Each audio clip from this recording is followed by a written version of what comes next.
Hai teman-teman, hari ini kita akan mempelajari tentang kenampakan alam dan buatan. Kamu tahu seberapa kayanya negeri kita? Negeri kita adalah surga, Zamrud Khatulistiwa. Negeri kita sangat subur dan kaya, bahkan tongkat kayu pun bisa tumbuh jadi tanaman. Sekarang, ayo kita kenali lebih banyak negeri kita tercinta, Indonesia. Jika kamu sudah kenal, maka pasti akan sayang. Kalau sudah sayang, pasti akan merawat keindahan dan kekayaan negeri ini dengan sebaik-baiknya. Kita akan kelola kekayaannya secara mandiri dan jangan sampai direbut oleh bangsa lain. Ayo kita mulai belajar. Kenampakan alam adalah segala sesuatu yang nampak di permukaan bumi atau alam. Permukaan bumi kita itu terdiri atas daratan dan perairan. Di bagian daratan ada dataran rendah, dataran tinggi, pegunungan, dan pantai. Sedangkan bagian perairan ada sungai, danau, selat, teluk, laut, dan samudra. Indonesia memiliki banyak gunung dan pegunungan. Ada yang berapi dan ada yang tidak berapi. Gunung berapi ada yang masih aktif dan ada yang sudah mati. Coba perhatikan di peta. Gunung berapi simbolnya adalah segitiga merah. Sedangkan gunung tidak berapi adalah segitiga hitam. Semburan gunung abu dan lava gunung meletus dapat menyuburkan tanah di sekitarnya loh. Indonesia juga memiliki banyak hutan. Hutan kita digunakan untuk cagar alam, hutan lindung, dan suaka marga satwa. Cagar alam yang terkenal misalnya cagar alam Rafflesia di Bengkulu, cagar alam Ujung Kulon di Banten, dan cagar alam Puting di Kalimantan Timur. Di setiap provinsi di Indonesia terdapat banyak sungai. Ada sungai yang panjang dan lebar, dan ada juga yang sempit dan pendek. Sungai yang panjang dan lebar banyak terdapat di Kalimantan dan Sumatera. Biasanya digunakan sarana transportasi antar provinsi. Sedangkan sungai di Jawa biasanya dipakai irigasi.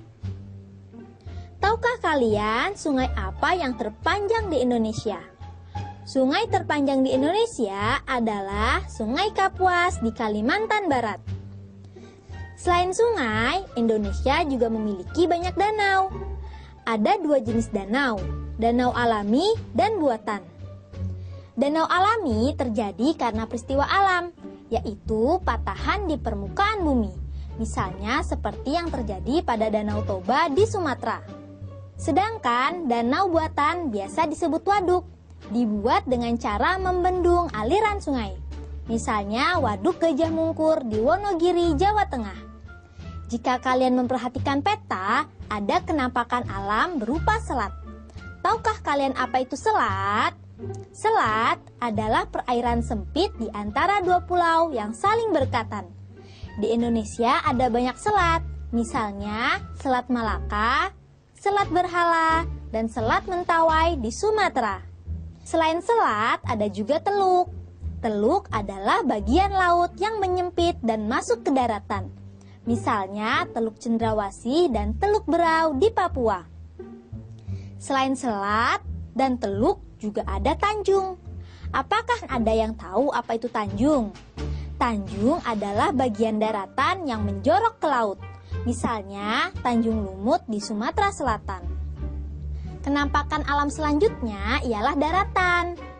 Dataran adalah daerah yang datar, rata, atau landai. Dataran terdiri atas dataran tinggi dan dataran rendah. Dataran rendah biasanya dialiri sungai yang besar dan panjang. Kalau di peta, dataran rendah diberi tanda warna hijau. Sedangkan di dataran tinggi adalah dataran yang berada di atas 200 meter di atas permukaan laut. Dikelilingi oleh pegunungan. Makin tinggi, makin dingin, dan sering berkabut. Sekarang kita pelajari mengenai kenampakan buatan. Di negara kita banyak sekali pelabuhan, karena negara kita adalah negara kepulauan. Kira-kira Pelabuhan apa saja yang kamu ketahui? Pelabuhan adalah tempat berhenti atau berlabuhnya kapal laut. Pelabuhan yang terkenal misalnya Teluk Bayur di Medan, Tanjung Priok di Jakarta, dan Tanjung Perak di Surabaya. Selain pelabuhan di pantai, ada juga bandara. Bandara apa saja yang kamu ketahui? Pelabuhan atau bandar udara itu tempat pemberhentian pesawat terbang. Aku pernah ke Bandara Soekarno-Hatta di Jakarta, Bandara Polonia di Medan, dan Bandara Ngurah Rai di Bali. Selain pelabuhan dan bandara, ada juga kawasan industri. Kawasan industri adalah lingkungan buatan yang banyak kita temukan di Indonesia. Kawasan industri utama adalah pabrik. Kawasan industri yang terkenal misalnya Pabrik Pupuk Sriwijaya, Pabrik Semen Gresik, Pabrik Kertas Padalarang, Pabrik Besi Baja Krakatau Steel di Cilegon. Negara kita juga punya banyak perkebunan. Ada perkebunan karet di Gunung Kawi dan Gunung Kelut, Jawa Timur. Ada perkebunan kopi di Deli dan Tapanuli, Sumatera Utara. Ada lagi perkebunan kelapa sawit, teh, kina, coklat, dan masih banyak lagi yang tersebar di wilayah Indonesia kita yang sangat subur. Lingkungan buatan diciptakan untuk memenuhi kebutuhan manusia. Ada dampak positif dan negatifnya. Waduk bermanfaat sebagai irigasi, pembangkit listrik, dan objek wisata. Dampak negatifnya jika dijadikan objek wisata adalah masuknya budaya luar, perjudian, pergaulan, pornografi, dan sebagainya. Begitu juga dengan adanya kawasan pabrik, perkebunan, dan pelabuhan. Keuntungannya adalah terbukanya lapangan pekerjaan bagi masyarakat. Selain itu, mereka juga bisa membuka usaha catering, warung nasi, toko, dan rumah kontrakan. Namun ada juga kerugiannya, yaitu limbah yang baunya tidak sedap, penyakit mata, dan saluran pernafasan. Jika limbah pabrik tidak didaur ulang, menyebabkan tercemarnya air tanah dan membunuh organisme yang ada di dalamnya. Selain kenampakan alam dan buatan, Indonesia juga kaya dengan flora dan fauna. Flora dan fauna di Indonesia sangat beragam. Keragaman flora Indonesia dipengaruhi faktor letak geografis, curah hujan, dan kondisi iklim. Tumbuhan hutan tumbuh di daerah yang curah hujannya banyak. Tumbuhan sabana dan stepa tumbuh di daerah yang curah hujannya sedikit dan mengalami kemarau panjang. Sedangkan tumbuhan lumut biasanya tumbuh di puncak gunung. Di bagian barat Indonesia, Jawa, Sumatera, dan Kalimantan, tumbuhannya bercorak Asia. Curah hujan di daerah ini cukup tinggi, sehingga tumbuhannya subur. Pohonnya tinggi-tinggi dan berdaun lebat, dan daging kayunya keras, sehingga cocok untuk bahan bangunan. Jenis tumbuhannya pun beragam. Nusa Tenggara banyak ditumbuhi hutan sabana. Sabana adalah padang rumput yang luas dikelilingi semak-semak. Daerah ini cocok untuk menggembalakan ternak. Pohon yang khas daerah ini adalah kayu cendana.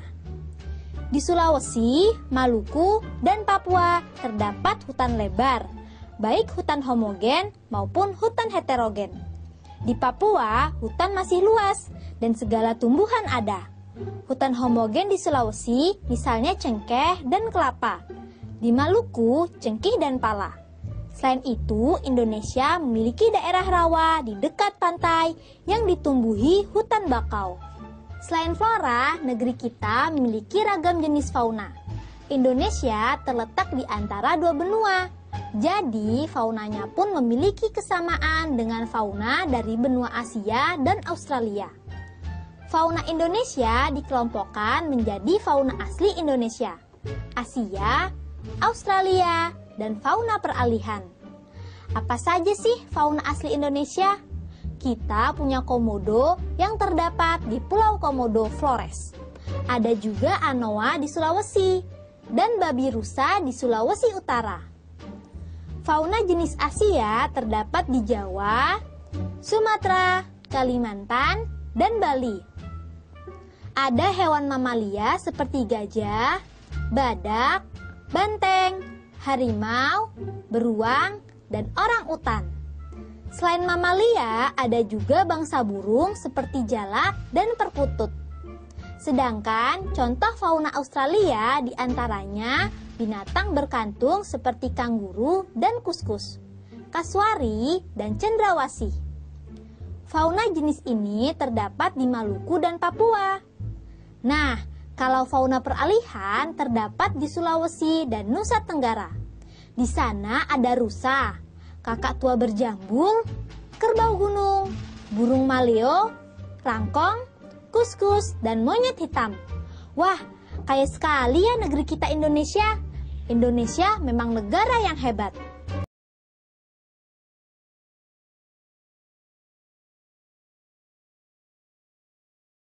Bersepeda merupakan kegiatan yang menyenangkan, sekaligus menyehatkan. Sepeda bisa dikatakan sebagai alat transportasi darat yang murah, praktis, dan mudah dikendarai. Banyak orang memanfaatkan sepeda untuk pergi ke kantor, sekolah, pasar, dan lain-lain. Sepeda juga ramah lingkungan karena tidak menggunakan bahan bakar minyak, sehingga tidak menimbulkan polusi. Selain itu, dengan bersepeda juga dapat menjaga dan meningkatkan kesehatan tubuh kita. Nah, anak-anak, dari tayangan paragraf berikut, manakah ide pokoknya? Ya, benar. Ide pokoknya adalah bersepeda merupakan kegiatan yang menyenangkan sekaligus menyehatkan. Anak-anak, kenapa bersepeda disebut menyenangkan dan menyehatkan? Karena bersepeda merupakan alat transportasi darat yang murah, praktis, dan mudah dikendarai, dan tidak menggunakan bahan bakar sehingga tidak menimbulkan polusi. Dan sepeda juga dapat menyehatkan, meningkatkan kesehatan kita, karena dengan bersepeda berarti kita berolahraga juga.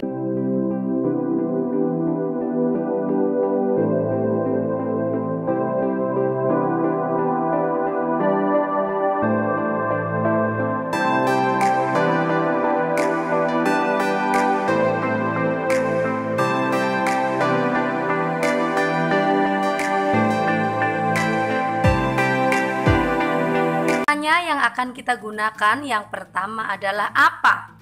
Ya, kata tanya ini digunakan untuk menanyakan sesuatu baik keadaan ataupun perbuatan. Dan jawabannya adalah suatu pengertian, keterangan, ataupun penjelasan dari apa yang ditanyakan. Contohnya adalah, apa saja yang Bapak lakukan untuk meningkatkan hasil pertanian? Ya, tentunya jawabannya adalah sebuah penjelasan. Kemudian kata tanya yang kedua adalah di mana, dari mana, dan kemana. Di mana untuk menanyakan lokasi atau tempat, dari mana untuk menanyakan tempat awal asal, dan kemana untuk menanyakan lokasi tujuan. Contohnya adalah di mana Bapak biasa menjual hasil panen? Ya, tentu jawabannya adalah sebuah tempat, misalnya di pasar ataupun di koperasi. Kata tanya yang ketiga adalah kapan. Kata tanya ini digunakan untuk menanyakan waktu peristiwa terjadi. Contohnya adalah, kapan Bapak mulai bekerja sebagai petani? Kata tanya yang keempat adalah siapa? Ya, berfungsi untuk mengetahui informasi tentang pelaku, nama, seseorang yang terlibat dalam sebuah peristiwa. Kata tanya yang kelima adalah mengapa? Berfungsi untuk mengetahui informasi tentang alasan suatu peristiwa itu terjadi. Dan contohnya adalah, mengapa Bapak memilih bekerja sebagai petani? Dan jawabannya akan diawali dengan kata karena. Kata tanya yang keenam adalah bagaimana, untuk mengetahui informasi tentang cara atau proses. Contohnya adalah, bagaimana cara Bapak menanggulangi hama pada tanaman?